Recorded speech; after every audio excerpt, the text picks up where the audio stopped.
नमस्कार दोस्तों, स्वागत है आपका हमारे चैनल लर्न एंड ग्रो में। आज हम बात करेंगे इस डिटर्मिनेंट के बारे में कि इसको हम विदाउट एक्सपेंड किए कैसे सोल्व कर सकते हैं। तो इसके लिए हमें यूज करना पड़ेगा जो हमने प्रॉपर्टी पढ़ी थी पहले, उसका यूज करना पड़ेगा। उसके अकॉर्डिंग क्या था, जैसे यहाँ पर हम लिख लें कि ये जो है हमारे पास रो 1 है, ये रो 2 है, ये रो 3 हो गई, और इसी तरह से ये कॉलम 1 हो गया, ये कॉलम 2 हो गया और ये कॉलम 3 हो गया।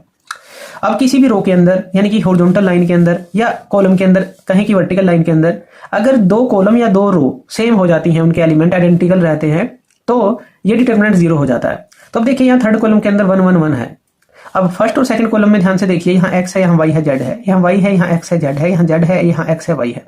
तो हम क्या कर सकते हैं, हम क्या करते हैं, जो C2 कॉलम है, C2 कॉलम के अंदर हम C1 को जोड़ देते हैं, यानी कि C2 के लिए हम C2 प्लस C1 कर देते हैं। तो जो न्यू मॉडिफाइड हमारे पास डिटर्मिनेंट आएगा वो क्या आएगा, x y z। ये तो फर्स्ट कॉलम ऐसे ही रहेगा।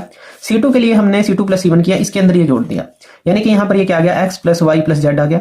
ये y भी यहाँ पर जुड़ जाएगा, ऐड कर रहे हैं, ये भी x plus y plus z आ गया, और ये z जो है यहाँ पर जुड़ जाएगा, यानी कि x plus y plus z आ गया। उसके बाद 1 1 1, ये थर्ड कॉलम जो है इस तरह से इसको लिख देंगे। उसके बाद देखिए ये जो सेकंड कॉलम है हमारे पास, इसके अंदर x plus Y plus Z जो है कॉमन ले सकते हैं हम, ये कॉमन फैक्टर आ गया।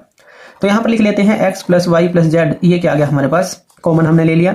और डिटर्मिनेंट हमारे पास क्या बन गया, यहाँ ये x y z आ गया, यहाँ पर ये कॉमन फैक्टर आ गया इस कॉलम में से, यानी कि ये 1 1 1 आ गया। थर्ड कॉलम में हमारे पास 1 1 1 है ही।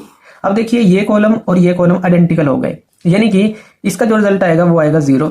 अब यहाँ पर ये x y z है, तो यहाँ पर हम क्या करते हैं, x plus Y plus Z है ये, यानी कि इसका जो रिजल्ट आएगा डिटरमिनेंट का वो तो 0 आएगा, यानी कि इसको जब 0 से मल्टीप्लाई करेंगे आंसर क्या आएगा, 0 आएगा।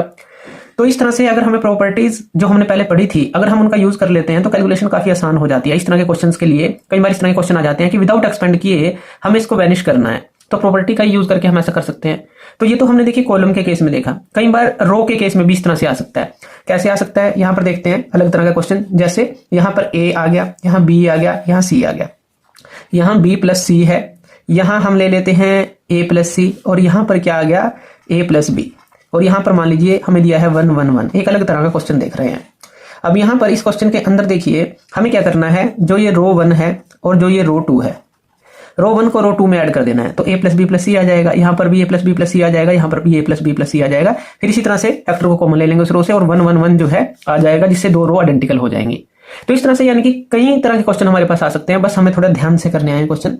तो थैंक यू वीडियो देखने के लिए, और इसी तरह की वीडियोस के लिए आप हमारे चैनल लर्न एंड ग्रो पे हमें सब्सक्राइब कर सकते हैं। धन्यवाद।